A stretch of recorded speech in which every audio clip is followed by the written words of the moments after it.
তারা হলো মুমিনদের বন্ধু। সুবহানাল্লাহ বলেন। ওয়াল্লাযীনা আমানুল্লাযীনা ইউকিমুনাস সালাতা ওয়া ইউতুনাজ যাকাতা ওয়া হুম রাকিউন। আল্লাহ পাক বলেন, ওই মুমিন, মুমিনের বন্ধু যারা সালাত আদায় করে, যাকাত দেয় এবং রুকু করে, রুকুকারীদের সাথে রুকু করে। আল্লাহ বলেন, ওয়াল্লাল্লাহা ওয়া রাসূলুহু ওয়াল্লাযীনা আমানু ফাইন্না হিজবাল্লাহি হুমুল গালিবুন। আল্লাহ রাব্বুল আলামিন বলেন, যারা আল্লাহকে ওলি বানায়, বন্ধু বানায়, রাসূলকে বন্ধু বানালো, ইমানদারদের বন্ধু বানালো, আল্লাহ পাক বললেন তারা আল্লাহর দলের লোক। আর আল্লাহ রাব্বুল আলামিনের দলের যারা হয় তারাই হয় জমিনে বিজয়ী, তারাই হয় সফল কাম। আল্লাহু আকবার বলেন। দিনী ভাইরা আমার, সুতরাং আমরা কোন তাগুতকে, ইহুদি, খ্রিস্টান, মুশরিককে, কোন আল্লাহ বিরোধীকে, কোন কাফেরকে আমরা বন্ধু বানাতে পারি না, অসম্ভব। কারণ আমরা এসেছি ক্ষণস্থায়ী জীবনের সংক্ষিপ্ত সফরে। সফর আমাদের শেষ হবে। অন্তরঙ্গ বন্ধু পৃথিবীতে আল্লাহ যাদেরকে বলেছেন তারাই হবে বন্ধু বেশে। আমরা যদি শত্রুকে বন্ধু বানাই, শত্রুরা বন্ধু বেশে এসে আমার ঈমান ধ্বংস করবে, তাহজিব তামাদ্দুন ধ্বংস করবে, আমার ইসলামকেও ধ্বংস করার পায়তারা করবে। কতক্ষণ ঠিক না বেটি? এই জন্য দিনী ভাইয়ের আমার, আজকে আমি বিনয়ের সাথে অনুরোধ করব, কোরআনে কারীমের এই মাহফিল অনেক বড় আশা নিয়ে মাহফিল সাজানো হয়েছে। এটি কোরআনের মাহফিল। আল্লাহ রাব্বুল আলামিন কোরআনের মাহফিল সম্পর্কে তিনি বলেছেন, ওয়া ইযা উনজিলাতুস সূরাতুন, যখনই কোন সূরা নাজিল হতো সাহাবায়ে কেরাম এটি চর্চা করতেন। আল্লাহ পাক বললেন, যখন চর্চা করতেন, শুনতেন, আলোচনা করতেন, আল্লাহ পাক বললেন কোরআনের চর্চা, কোরআনের পরিবেশ, কোরআনের মাহফিল এমন জিনিস, যাদাতুহুম ঈমানা ফাআম্মাল্লাযীনা আমানু ফাযাদাতুহুম ঈমানা ওয়া হুম ইস্তাবশিরুন। কোরআন শুনলে আল্লাহু আকবার একটু জোরে বললে কি অসুবিধা আছে? একটু আপনারা যদি আওয়াজ দেন আল্লাহু আকবার সমস্বরে, ভাব গাম্ভীর্যপূর্ণ একটা পরিবেশ তৈরি হবে, আর আশেপাশের ছোট ছোট আওয়াজগুলো ঢাকা পড়ে যাবে। কতক্ষণ ঠিক না বেটি? এই জন্য কোরআনের তেলাওয়াতের শেষে আমরা আল্লাহর নামে তাকবীর, আল্লাহু আকবার, এরা বলেন আল্লাহু আকবার, লিল্লাহি তাকবীর, লিল্লাহি তাকবীর। আল্লাহ যেন কবুল করেন, বলেন আমিন। আল্লাহ রাব্বুল আলামিন বলেন, কোরআনের পরিবেশে যারা আছে তাদের দুটো লাভ হয়। একটা লাভ হচ্ছে ফাআম্মাল্লাযীনা আমানু ফাযাদাতুহুম ঈমানা। যতক্ষণ আপনি এই মাহফিলে থাকবেন, আল্লাহ পাক বললেন ঈমানদার যারা আসবে কোরআনের মাহফিলে, তাদের ঈমান উত্তরোত্তর বৃদ্ধি পাবে। কোরআন শুনলে কি ঈমান বাড়বে না কমবে গো? দ্বিতীয় নম্বর আল্লাহ পাক বললেন ওয়ায়াস্তাবশিরুন। শুধু ঈমান বাড়বে না, ঈমানদার যারা হবে আল্লাহর কোরআন শুনলে তারা আনন্দিত হবে, তারা মজা পাবে। তাহলে কোরআন শুনলে ঈমান বৃদ্ধি হয়, আর মুমিনরা কোরআন শুনলে আনন্দ পায়। কি ঠিক না? কোরআন শুনলে মুমিন মজা পায়, আনন্দ পায়। পক্ষান্তরে আল্লাহ পাক বললেন ওয়াইদা উনজিলাত সূরাতুন নাযারা বা'দুহুম ইলা বা'দিন হাল ইয়ারাকুম মিন আহাদিন সুম্মা সারাফু সারাফাল্লাহু কুলুবাহুম। আল্লাহ পাক বললেন যে আরেক শ্রেণীর মানুষ কোরআনের মাহফিলে আসে, আমার আল্লাহ তাদেরকে মুনাফিক বলেছেন। মুনাফিকরা কোরআনের মাহফিলে আসে, আসার পরে নাযারা বা'যুহুম ইলা বা'য, এক মুনাফিক আর এক মুনাফিকের দিকে তাকায়, মাথাটা নিচু করে, এরপরে বলে হাল ইয়ারাকুম মিন আহাদিন, চোখের ইশারা দিয়ে বুঝায় আমাদেরকে কি কেউ দেখতে পাচ্ছে।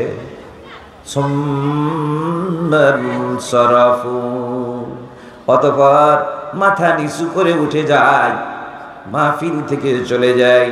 আল্লাহ বলেন সরাফাল্লাহু কুলুবাহুম, কোরআনের মাহফিল থেকে যারা বেরিয়ে যাবে আল্লাহ রাব্বুল আলামিন তার দিলটাকে হেদায়েত থেকে ফিরাইয়া দিবেন, জীবনেও কোনোদিন হেদায়েত নসিবে হবে না।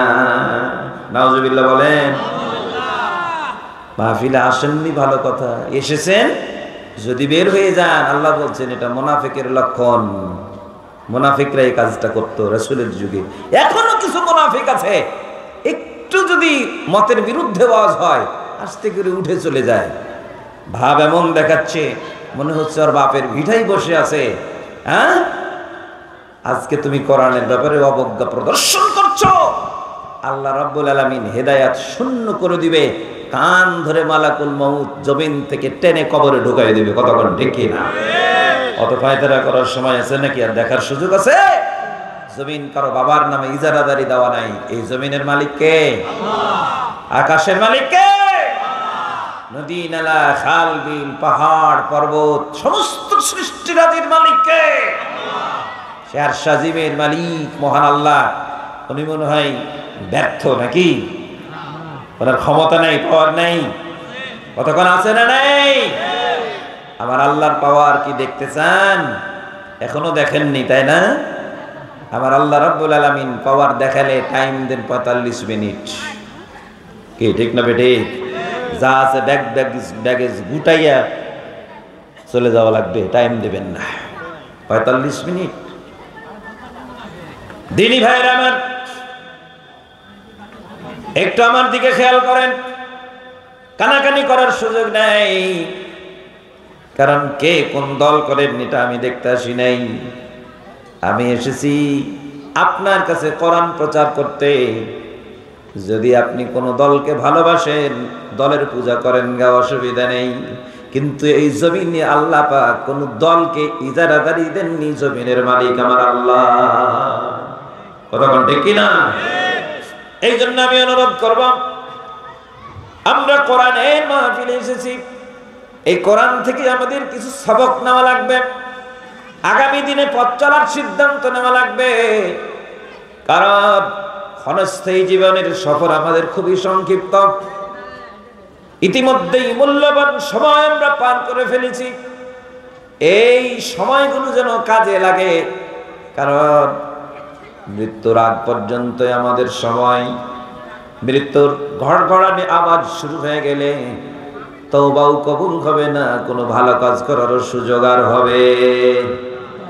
এজন্য হায়াত পর্যন্তই ভালো আমল করা দরকার। যে আমল করলে আমরা কবরে গিয়ে, মিজানে গিয়ে, পুলসিরাতে, হাসরের ময়দানে গিয়ে আমরা মুক্তি পাবো, আল্লাহ রাব্বুল আলামিনের জান্নাতের মেহমান হতে পারবো, এই ধরনের সবকগুলো আমাদেরকে কোরআন থেকে শিক্ষা নিয়ে বাস্তব জিন্দেগিতে আমল করা দরকার আছে। এই জন্য মোহতারাম ভাইরা, প্রথমে আগে আমরা আল্লাহর কিতাবের পরিচয় দিই।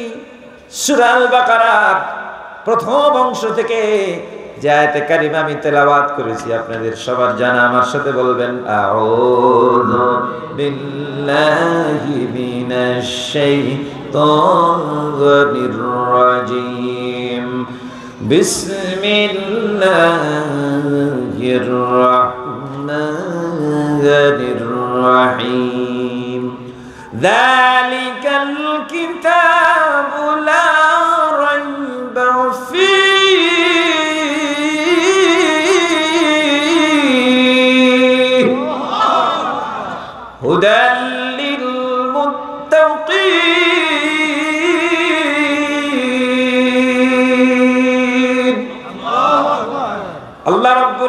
বলেন ওই সেই কিতাব যে কিতাবের মধ্যে কোনো ভুল নাই, কোনো ত্রুটি নাই, কোনো অপূর্ণতা নাই,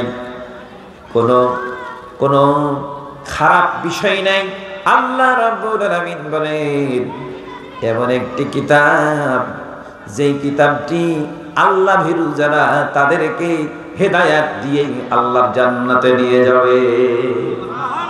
সুবহানাল্লাহ বলেন। কোরআনের ক্ষমতা আছে, পাওয়ার আছে, এর ভিতরে সব আছে। আপনার আমার ব্যক্তি জীবন পরিচালনার নীতিমালা আছে, পরিবার পরিচালনার নীতিমালা আছে, সমাজ পরিচালনার নীতিমালা আছে, রাষ্ট্র পরিচালনার নীতিমালা আছে, আমার অর্থনৈতিক জীবনের আলোচনা আছে, ধর্মীয় জীবনের আলোচনা আছে, যুদ্ধ নীতি আছে, সন্ধি নীতি আছে, বন্দি নীতি আছে, মিরাস ওয়ারিসান বিষয় আছে। আমার দৈনন্দিন জীবনে কি কি বিষয় প্রয়োজন আমার আল্লাহ খুলে খুলে খুলে সব কোরআনের মধ্যে বলেছে। আল্লাহু আকবার বলেন। এই জন্য আল্লাহ পাক বললেন ওয়ানাজ্জালনা আলাইকাল কিতাবা তিবয়ানাল লিকুল্লি শাই। হে নবী, তোমার কাছে আমি যে কিতাব দিলাম এই কিতাবের মধ্যেই সব কিছু আমি খুলে খুলে বলেছি। মা ফাররাতনা ফিল কিতাবি মিন শাইইন, কোনো কিছু বাদ দেয় নাই। মানুষের জীবনে যা প্রয়োজন আল্লাহ বললেন সব লিপিবদ্ধ করে দিয়েছি, সব বলে দিয়েছি। সুতরাং এই কিতাব হলো আল্লাহর নাজিল করা, আল্লাহর কালাম, আল্লাহর বাণী, আল্লাহর নাজিল করা কিতাব। উদ্দেশ্য কি? আল্লাহ পাক বলেন শাহরু রমাদানাল্লাযী উনজিলা ফীহিল কুরআন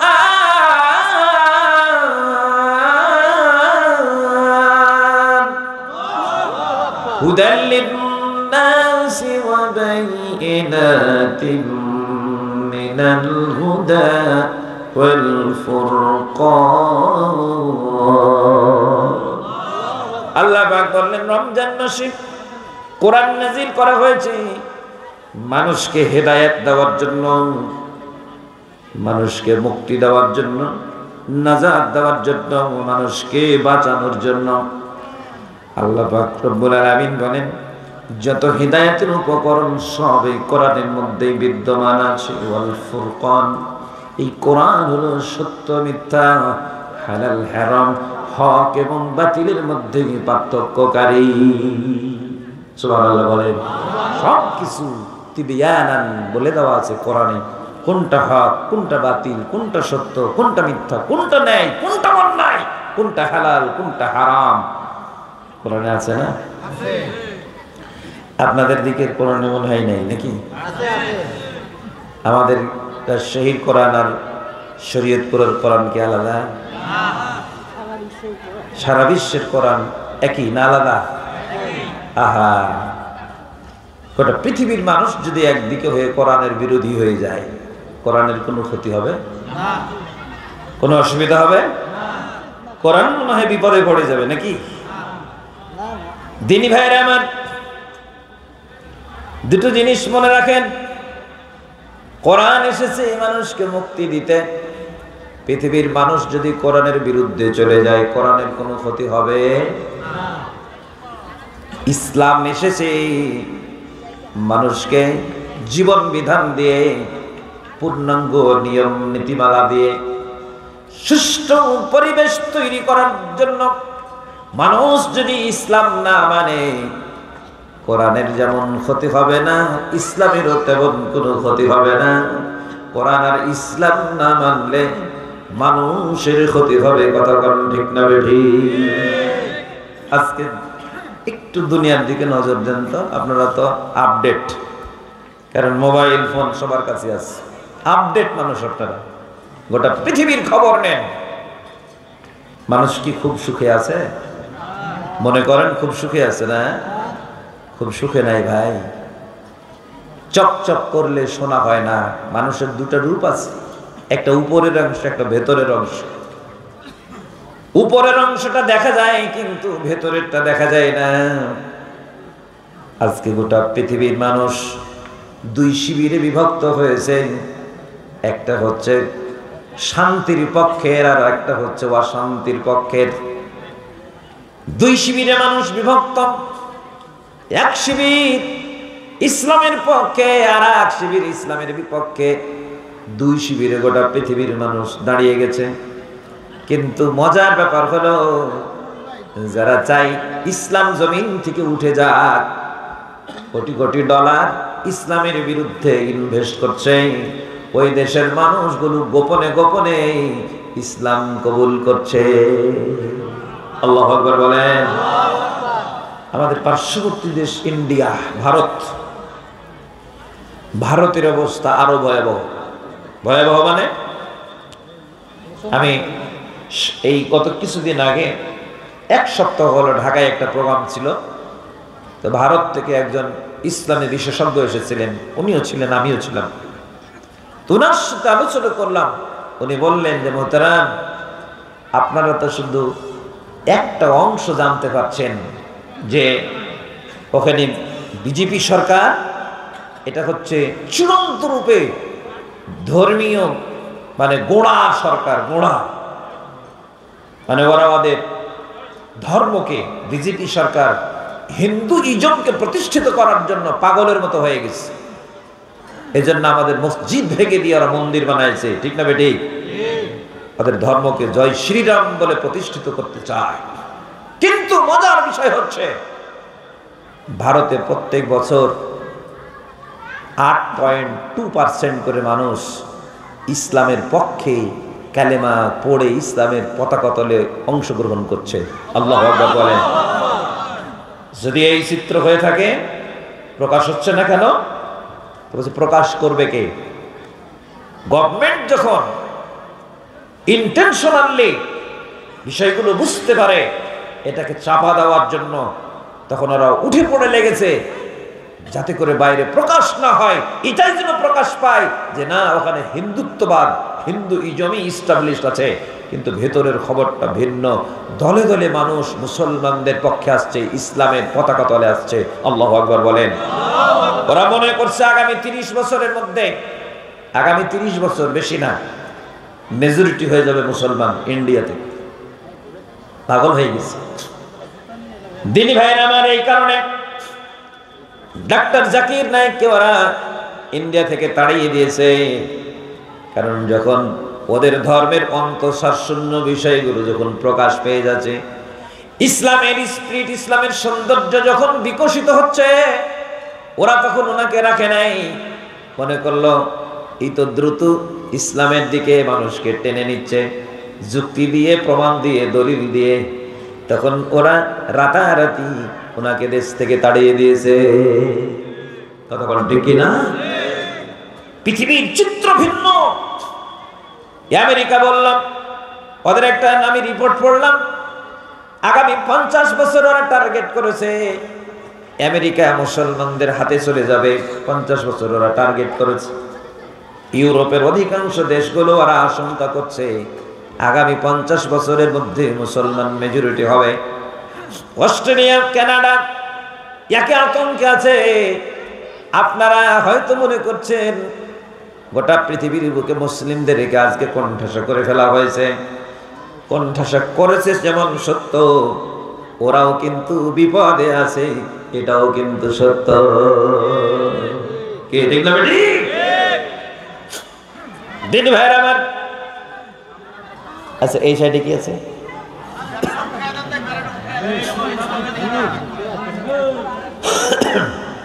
না, এখানে যদি গল্প চলে তাহলে হলো। হ্যাঁ, লা ইলাহা ইল্লাল্লাহ, জোরে লা ইলাহা ইল্লাল্লাহ, লা ইলাহা ইল্লাল্লাহ, লা ইলাহা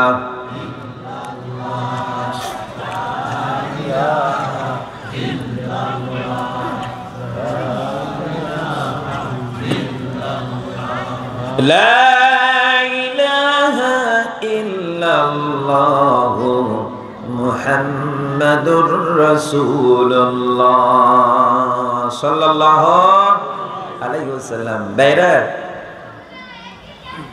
খুবই খারাপ লাগছে এবার ভাইরা।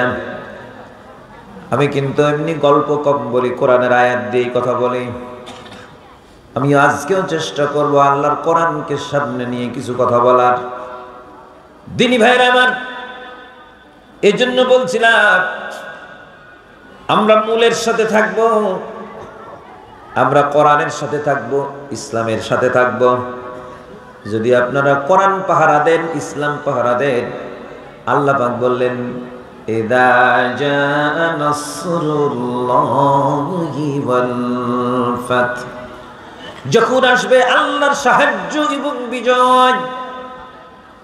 ওয়া রাআইতান নাস, হে রাসূল আপনি তখন দেখবেন সাধারণ মানুষ যারা আছে ইয়াদখুলুনা ফি দীনিল্লাহি আফওয়াজা, তখন দলে দলে কাতারে কাতারে মানুষ আল্লাহর দ্বীনের ভিতরে দাখিল হবে। আলহামদুলিল্লাহ বলে। এখন পরিবেশ অনেকটা অনুকূল হয়ে গেছে, হয়েছে না ভাই? এমন একটা সময় ছিল মাহফিল করা কঠিন বিপদ, কিন্তু উন্মুক্ত পরিবেশ, অনুকূল পরিবেশ তৈরি করে দিলেন কে? আজকে মানুষের ভিতরে কোনো বাধা নাই, কোনো প্রতিবন্ধকতা নাই। মহল্লায় মহল্লায় এতদিন মাহফিল করতে পারে নাই, কিন্তু এখন মাহফিল করার প্রতিযোগিতা চালু হয়ে গেছে। গান বাজনা উঠে গেল, সার্কাস যাত্রা, কনসার্ট নাই। মহান বিজয় দিবস 16ই ডিসেম্বর পার হয়ে গেল, একটা সুন্দর পরিবেশে অন্য রকমের বিজয় উৎসব জাতি উৎপাদন ও উপভোগ করলো। কিন্তু এতদিন আমরা চিত্র দেখেছিলাম একরকম, এখন হয়ে গেছে ভিন্ন রকম। প্রত্যেকটা এলাকাতে এখন মনে হচ্ছে ইসলামের আবহ বিদ্যমান। যদি আপনারা এই আবহকে ধরে রাখতে পারেন, 92% মুসলমানের এই দেশে আর কোনোদিন কোন জালেম, কোন নাস্তিকবাদ, কোন ব্রাহ্মণ্যবাদের পদলেহনকারীরা, ইসলামের দুশমনরা বাংলার জমিনে ঠাঁই পাবে না যদি আপনারা বুক পেতে দাঁড়ান। ইনশাআল্লাহ সেই পরিবেশ তৈরি করে দিয়েছেন, কথা কোন ঠিক কিনা? এই জন্য আল্লাহ রাব্বুল আলামিন বললেন কোরআনে কারীম এমন কিতাব, কিতাবুন আনজালনাহু ইলাইকা লিতুখরিজান নাস মিনাজ-যুলুমাতি ইলান-নূর। আল্লাহ বললেন এই কোরআন হলো এমন আলো, অন্ধকার থেকে বের করে কোরআন মানুষকে আলোকিত করে। আপনি ব্যক্তি হলেও আলোকিত হবেন যদি কোরআন পড়েন।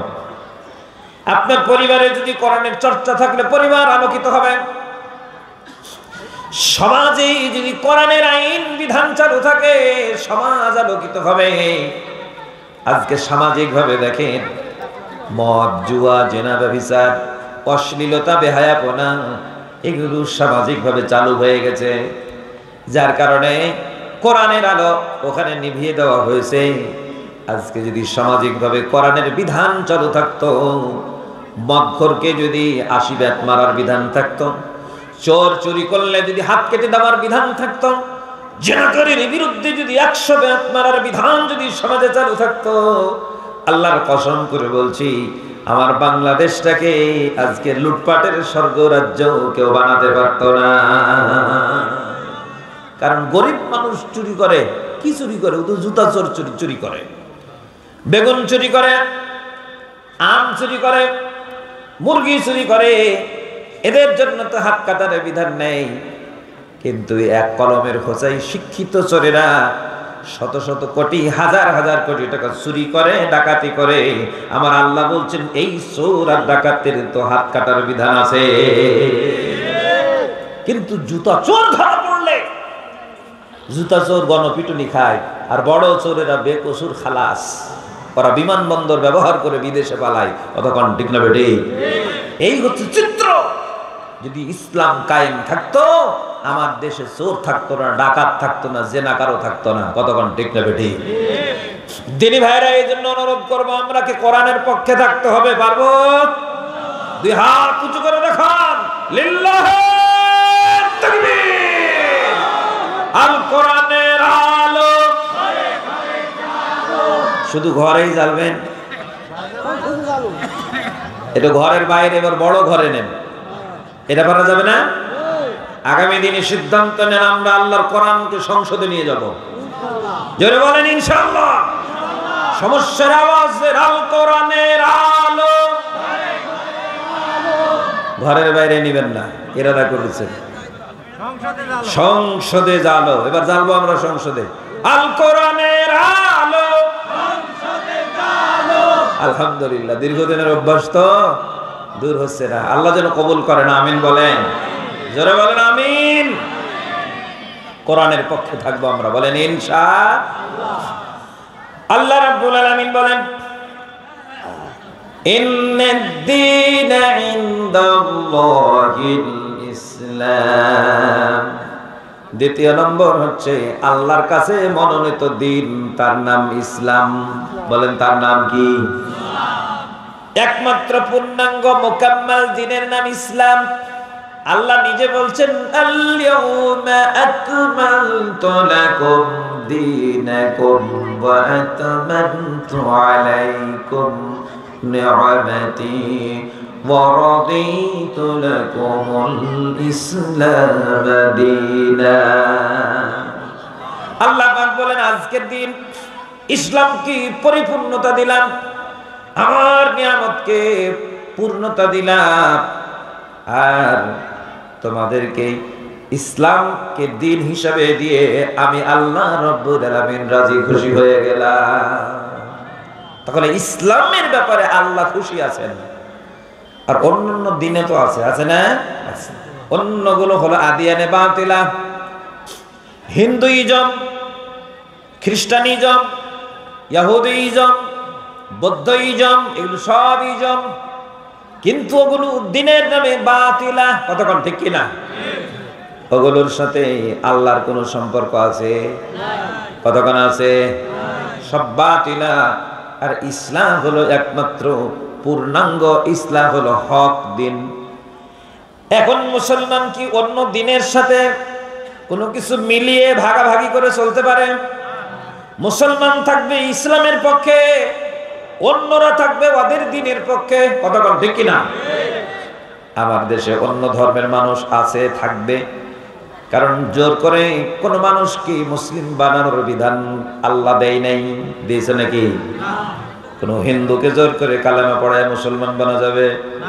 আল্লাহ নিষেধ করেছেন, লা ইকরাহা ফিদ্দীন। জবরদস্তি করে কাউকে দিনের ভিতরে প্রবেশ করায় না। ওদের জন্য ওদের দিন, আমাদের জন্য আমাদের দিন। আমরা যখন মেজরিটি হয়ে যাব, লাকুম দীনুকুম ওয়ালিয়া দীন। ওদের জন্য ওদের দিন, আমাদের জন্য আমাদের দিন। আমাদের দিনের নাম ইসলাম। মুসলিম, আমরা ইসলাম মানব, মানি, এজন্য আমরা মুসলিম। কতক্ষণ ঠিক না বেঠিক?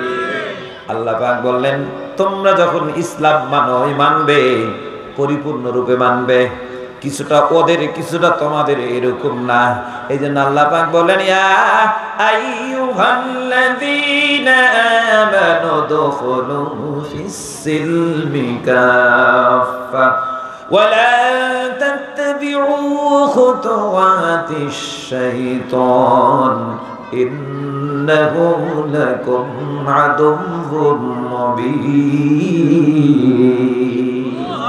আল্লাহ রাব্বুল আলামিন বলেন, ও ইমানদারেরা, পূর্ণাঙ্গ রূপে ইসলামের ভিতরে প্রবেশ করো, শয়তানের পদাঙ্ক অনুসরণ করো না, কারণ শয়তান তোমাদের প্রকাশ্য শত্রু। শয়তানকে যদি অনুসরণ করো, ইসলাম থেকে দূরে সরাইয়া দিবে। কি ঠিক না বেটি? তাহলে আমাদেরকে দুটো জিনিস খেয়াল করতে হবে। একটি হচ্ছে কোরআন, আমরা কোরআনের পক্ষে। কোরআন নিজে পড়বো, তেলাওয়াত করবো, তেলাওয়াত শিখবো, কোরআনের বিধিবিধান অনুযায়ী নিজে চলবো, পরিবার চালাবো, সমাজ চালাবো, দেশ চালাবো। কতক্ষণ ঠিক কিনা? এই টার্গেট নিয়ে অগ্রসর হতে হবে মুসলমান। জি বললেই হবে না। এখন তো এমন একটা যুগে আমরা এসেছি যে কোরআন পড়ার সংখ্যা কমে গেছে। আগেকার মানুষ অশিক্ষিত ছিল কিন্তু কোরআন পড়তে পারত। এখনকার মানুষ শিক্ষিত বেশি হয়েছে কিন্তু কোরআন পড়া ছেড়ে দিয়েছে, কোরআন পড়া জানে না। আপনাদের এলাকার পরিবেশ হয়তো ভিন্ন হতে পারে। শহর অঞ্চলগুলোতে এখন এমন হয়েছে যে যারা একটু শিক্ষিত অফিসার চাকরি করে ওরা বাচ্চাগুলোকে এখন কোরআন পড়ায় না, ইসলাম থেকে অনেক দূরে সরাই দিয়েছে।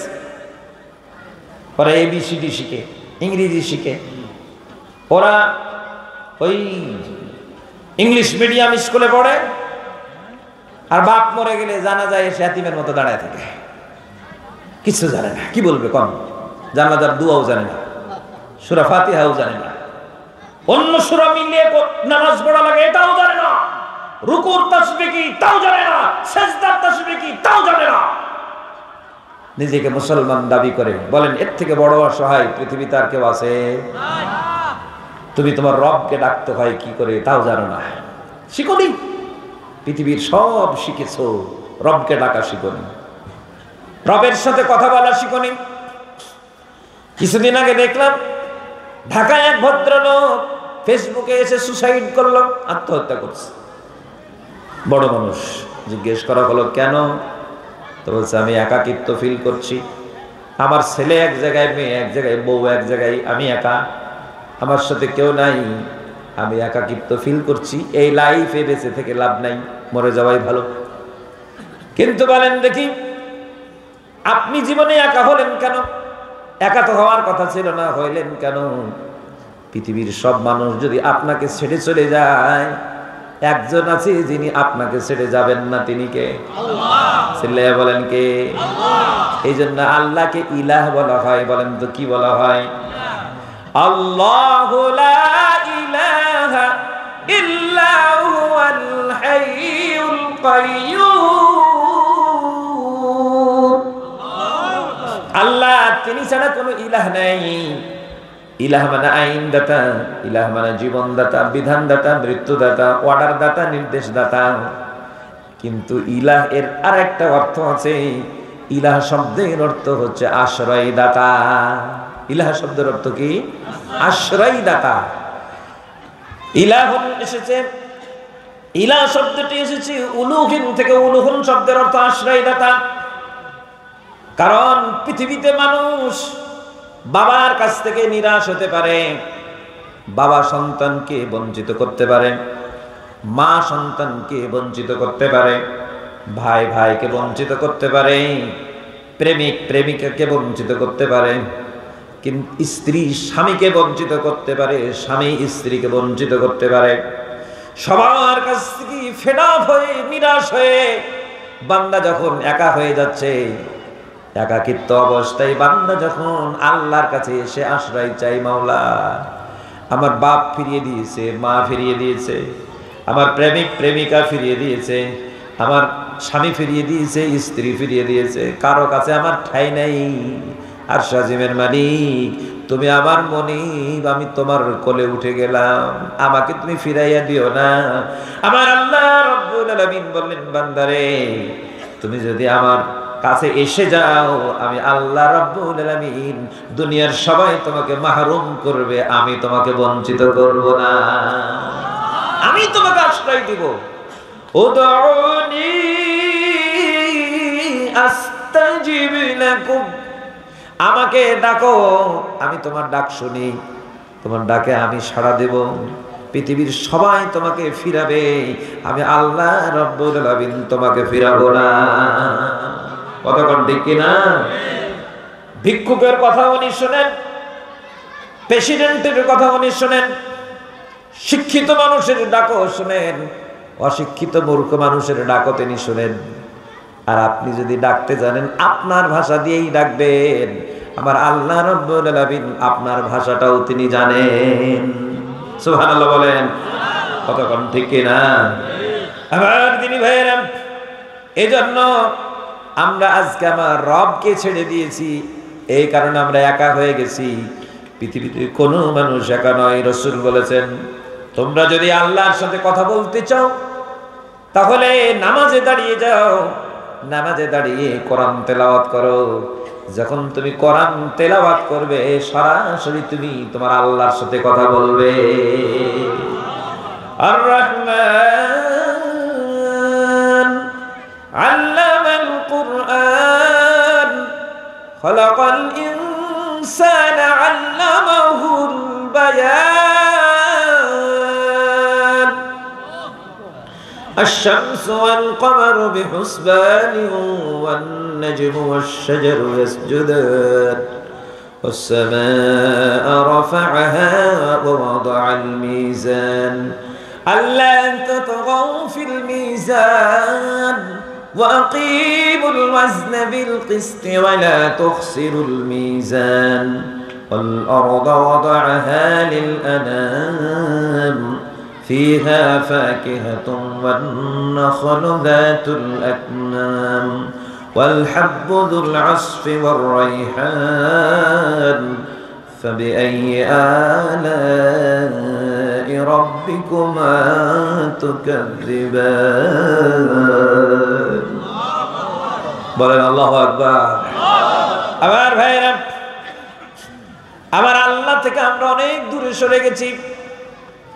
বিশেষত আমার তরুণ ভাই বোনদের অনুরোধ করব, যুবক রে, ক্ষণস্থায়ী জীবনের সফর কিন্তু তোমার শেষ হয়ে যাবে, রঙ্গমঞ্চ থেমে যাবে, যৌবন কিন্তু থাকবে না, আবেগও থাকবে না।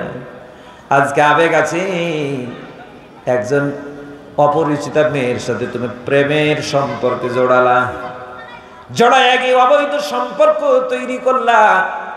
প্রেমিকা তোমার কাছ থেকে দূরে সরে গেল, লাইভে এসে তুমি বললা আমি সুসাইড করছি। বান্ধবী তুমি নাই, আমিও নাই। বান্ধবী বলল বন্ধু তুমিও নাই, আমিও নাই, থাকবো না, বাঁচবো না। বিষ খেয়ে আত্মহত্যা করলো, গলায় দড়ি দিলা, ট্রেনের নিচে ঝাঁপ দিলা। ও প্রিয় বন্ধু, আমার যুবক ভাই, আমার বন্ধু, তোমাকে অনুরোধ করি, এই সুন্দর এই জীবন তোমার বান্ধবী দিয়েছে, তোমার বন্ধু দিয়েছে, তোমার বাবা দিয়েছে, তোমার মা দিয়েছে। কে দিয়েছে? যে আল্লাহ জীবন দিল, ওই আল্লাহর সাথে পাল্লা দিয়া জীবনটাকে তুমি বিসর্জন দিলা, আল্লাহর বিরুদ্ধে এসে আত্মহত্যা, সুসাইড করলা। কোন শিক্ষা তোমার এটি? কিসের তোমার ছায়ের বান্ধবী? বান্ধবী চলে গেল, সুসাইড করবা। ইবলিশি তন্ত্রমন্ত্র ওয়াসওয়াসা ছাড়া এটা কিছু না। বৈধভাবে জীবন যাপন করতে হলে তোমার জীবনের বন্ধু হলো তোমার আল্লাহ, তোমার রাসূল, ইমানদার বাবা মা। আর তোমার জীবনের সব থেকে বড় প্রেমিকা হবে তোমার বৈধ বিবাহিতা স্ত্রী। কতক্ষণ ঠিক না বেটি? স্ত্রীর থেকে বড় প্রেমিকা কেউ হতে পারে? তুমি তো প্রেম নিবেদন বিয়ের আগেই করলা। হারাম, হারাম, হারাম। আজকে ইবলিশি তন্ত্র তোমাকে এগুলোই শিক্ষা দিলাম। আজকে ভ্যালেন্টাইন্স ডে উদযাপন করো, 14ই ফেব্রুয়ারি বেলেল্লাপনা দিবস। ইবলিশ তোমাকে এগুলো শিখালো। শুধু অশরীরী ইবলিশ না, দুপায়া ইবলিশও তোমাকে এগুলোর আয়োজন করে দিয়েছে। মানবরূপী ইবলিশরা এগুলোর আমদানি করেছে। কতক্ষণ ঠিক কিনা? ডিসেম্বর মাসের 31 তারিখ আসবে, বিশ্ববিদ্যালয়ের টেন্টগুলো, কলেজে, বিভিন্ন পার্কের কর্নারে কর্নারে, রাস্তাঘাটে ছেলে মেয়েরা 31st নাইট উদযাপন করবে। হ্যাঁ, হ্যাপি নিউ ইয়ার, নতুন বর্ষকে ডাকবে happy new year, happy new year বলবে।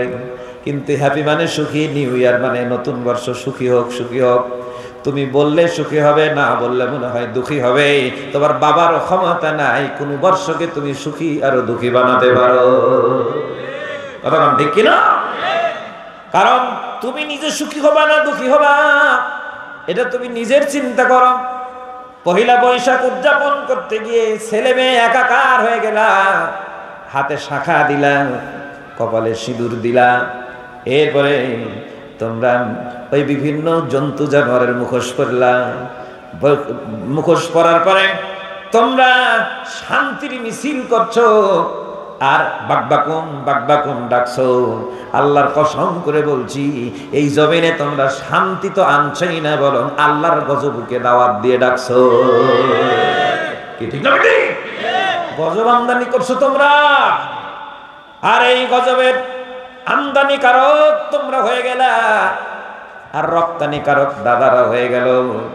আজকে তোমার ঘরে ঘরে জি বাংলা, জি সিনেমা, স্টার জালসা, এরকম সব চ্যানেলগুলো দিয়ে আমার পরিবারতন্ত্রকে আজকে ভেঙে তছনছ করে দিল।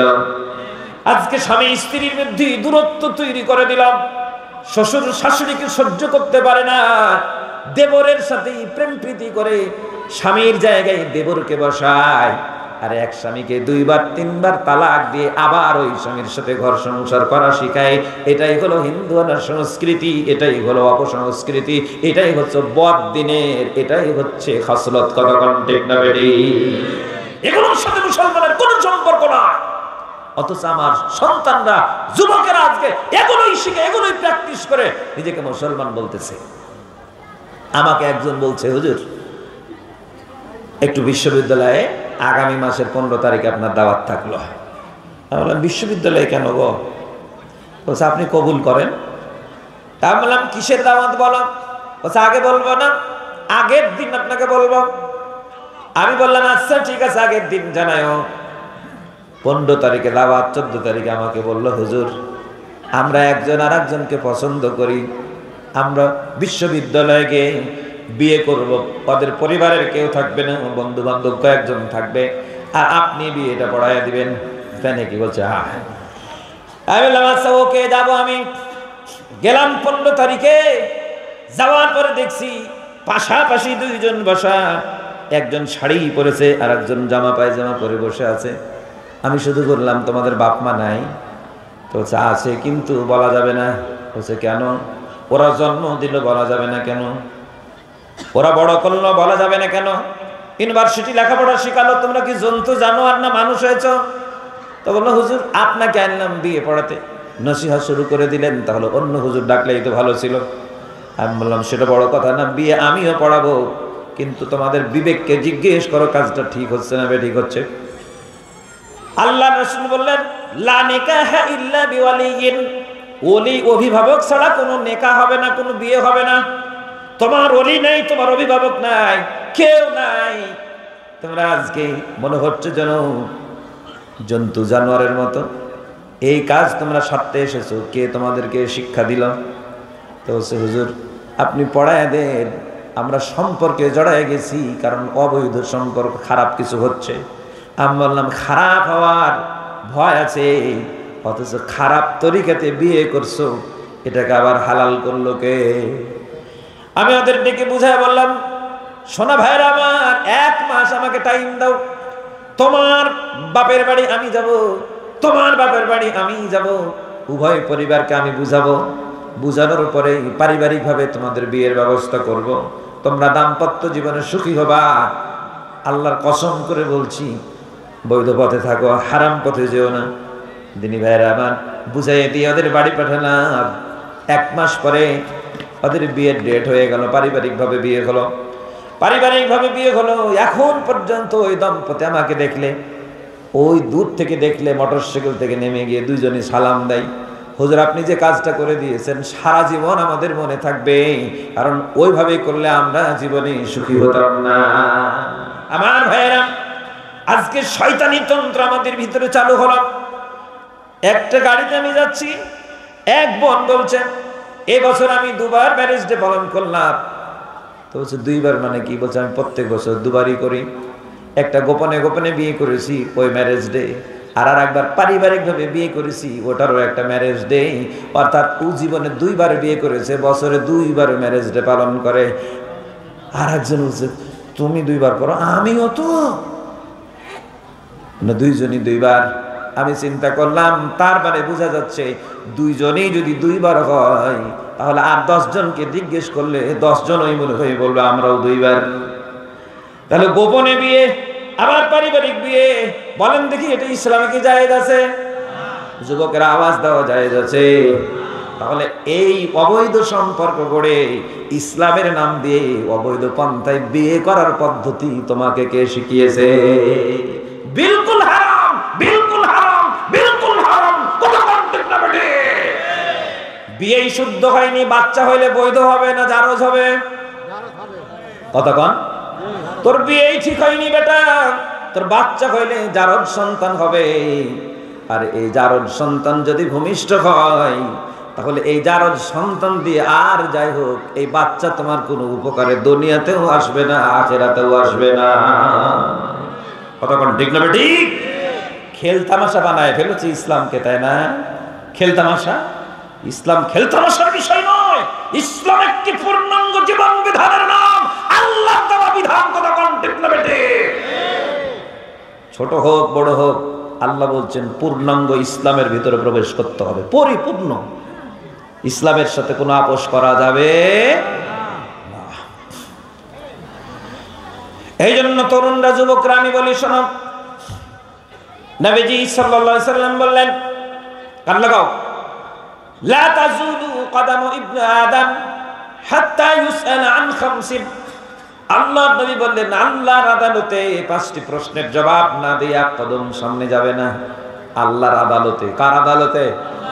আল্লাহর সামনে দাঁড়াই আল্লাহ জিজ্ঞেস করবেন, আন উমরিহি ফিমা আফনা, গোটা জীবন কোন পথে কাটিয়েছো জবাব দাও। ওয়া আন শাবাবিহি ফিমা আবলা, তোমার যৌবন কোন পথে অতিবাহিত করেছো জবাব দাও। ওয়া আন মালিহি মিন আইনা ইকতাসাবা, সম্পদ কোন পথে উপার্জন করেছো জবাব দাও। ওয়া ফিমা আনফাকাহু, কোন পথে খরচ করেছো এটারও জবাব দাও। ওয়া আন ইলমিহি ফিমা আমিলা, জ্ঞান অনুযায়ী আমল করেছো কিনা জবাব দাও।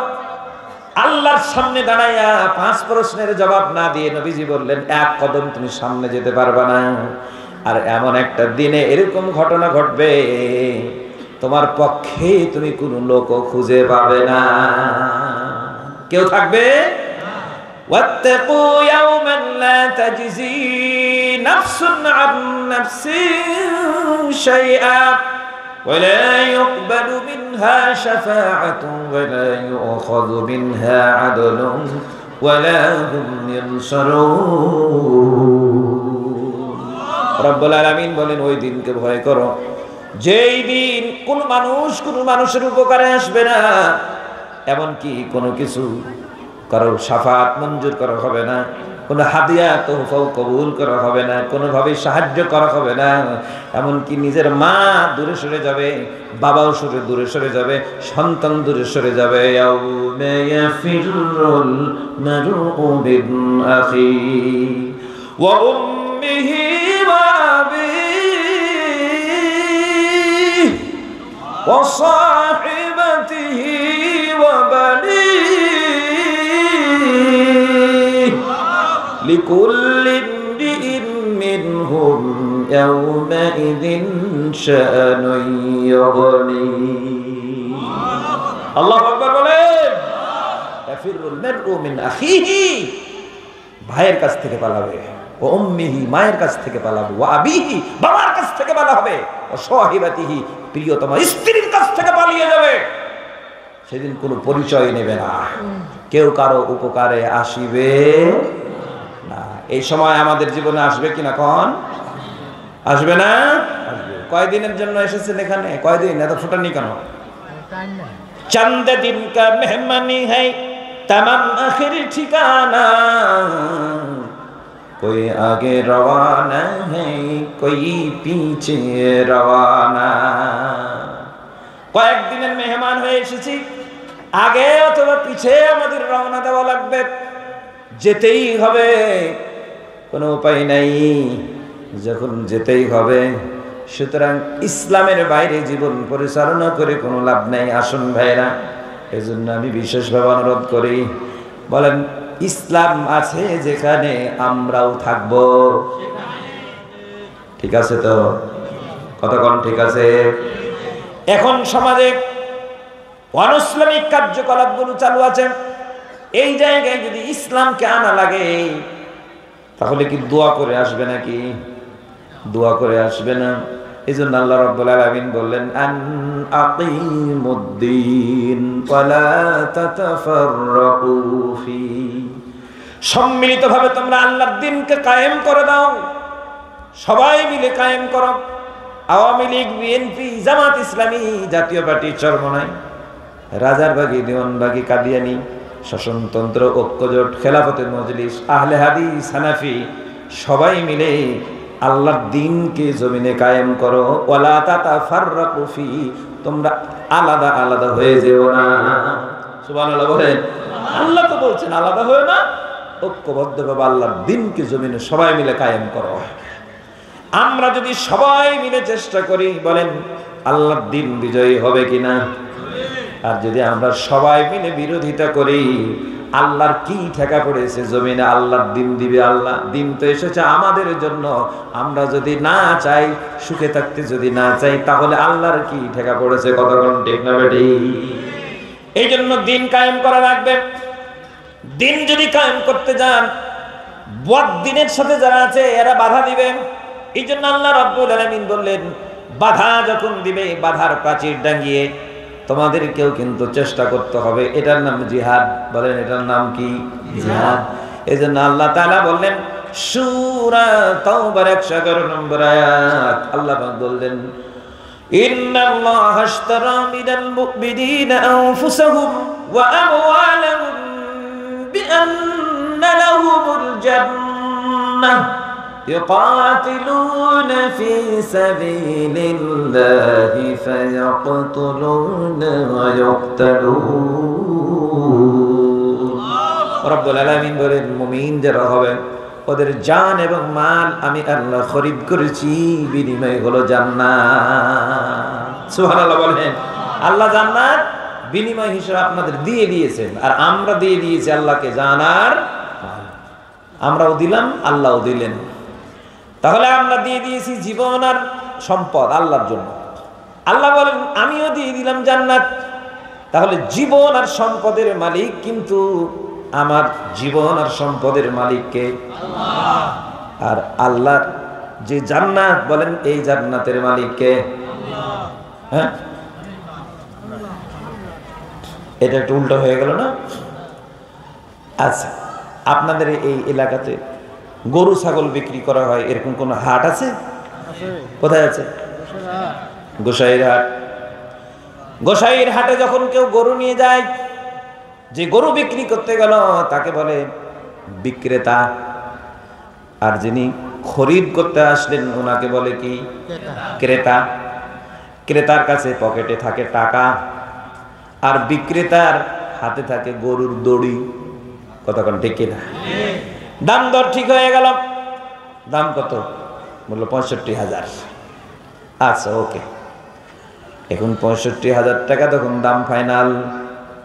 তখন বিক্রেতা বলল আমার গরুর রশি তুমি নাও, আর ক্রেতা তার পকেট থেকে 65,000 টাকা গনে আপনার পকেটে দিবে। এখন আপনি দিলেন রশি, ক্রেতা নিয়ে নিল, আর ক্রেতা আপনাকে টাকা দিয়ে দিল। এখন টাকার মালিক কে? যিনি বিক্রেতা উনি হলেন টাকার মালিক, আর যিনি ক্রেতা উনি হয়ে গেলেন এবার গরুর মালিক। ঠিক না ঠিক? এবার বলেন দেখি, গরু নিয়ে গেলেন আপনি, বিনিময়ে নিলেন টাকা, এখন টাকার মালিক আপনি। যদি বলেন এই আমার গরু আমাকে দাও, আমার বাড়িতে লালন পালন করেছি, টাকাও নিলেন গরুও নিবেন, দিবে নাকি?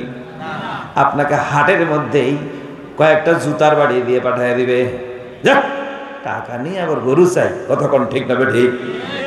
যদি বুঝে থাকেন সহজ বাংলায়, তাহলে বলেন আপনি গরু বিক্রি করে দিলেন, আপনি ক্রেতা হলো গরুর মালিক, আর আপনি টাকা নিলেন, আপনি হয়ে গেলেন টাকার মালিক। আমার আল্লাহ পাক এবার বলছেন বান্দা তুমি জান আর মাল আমার কাছে বিক্রি করেছো, আমি কিনে নিয়েছি, আমি হইলাম তোমার জান্নাতের মালিক, আর তোমাকে আমি দিয়ে দিয়েছি জান্নাত, তুমি হইলে আমার জান্নাতের মালিক। বুঝেননি? তাহলে এবার চিৎকার দিয়ে আলহামদুলিল্লাহ বলেন। এবার বলেন আপনার আমার জান্নাতের মালিককে? আল্লাহ। জান্নাতের মালিককে? আমরা। এই তো সোজা বাংলা। আপনি জান্নাতের মালিক, কিন্তু চান কেন? আল্লাহ আমাকে জান্নাত দিও, আল্লাহ বলছেন পাগল নাকি রে, তুই মালিক হয়ে তুই চাস, তার কারণ কি? তার মানে বোঝা যাচ্ছে আমাদেরটা আল্লাহকে দেইনি, আল্লাহর কাছে শুধু চাচ্ছি, ঠিক না? আমরা যদি দিয়ে দিতাম তাহলে তো চাওয়ার প্রশ্নই আসে না, বিনিময় তো হয়ে আছে। আপনি জান আর মাল দিবেন, আল্লাহ অবশ্যই তিনি ওয়াদা রক্ষা করবেন জান্নাত দেওয়ার, কতক্ষণ ঠিক কিনা? এজন্য হাদিস আছে, আল্লাহর রাস্তায় যারা জীবন দেয় ওরা শহীদ। ওরা কি? শহীদের রক্ত জীবনে জমিনে পড়ার সাথে সাথে শহীদের আর কোনো সওয়াল জবাব হবে না, ডাইরেক্ট শহীদ আল্লাহর জান্নাতে যাবে। সুবহানাল্লাহ বলেন। সন্দেহ আছে? কারণ কি? কারণ হচ্ছে ওই যে আল্লাহ বিনিময় দিয়েছেন জান্নাত, ও ডাইরেক্ট জান্নাতে যাবে। শহীদের রক্তের বিনিময় হচ্ছে জান্নাত। সুবহানাল্লাহ বলেন। আল্লাহ রাব্বুল আলামিন বলেন, ওয়ালা তাহসাবান্নাল্লাযীনা কুতিলু ফী সাবিলিল্লাহি আমওয়াতা বাল আহইয়াউন ইনদা রাব্বিহিম ইরযাকুন। আল্লাহর রাস্তায় যারা জীবন দেয় তাদের মৃত্যু বলে ধারণা করো না, তারা জীবিত, তারা তাদের রবের কাছে রিজিক পায়। সুবহানাল্লাহ বলে। লা ইলাহা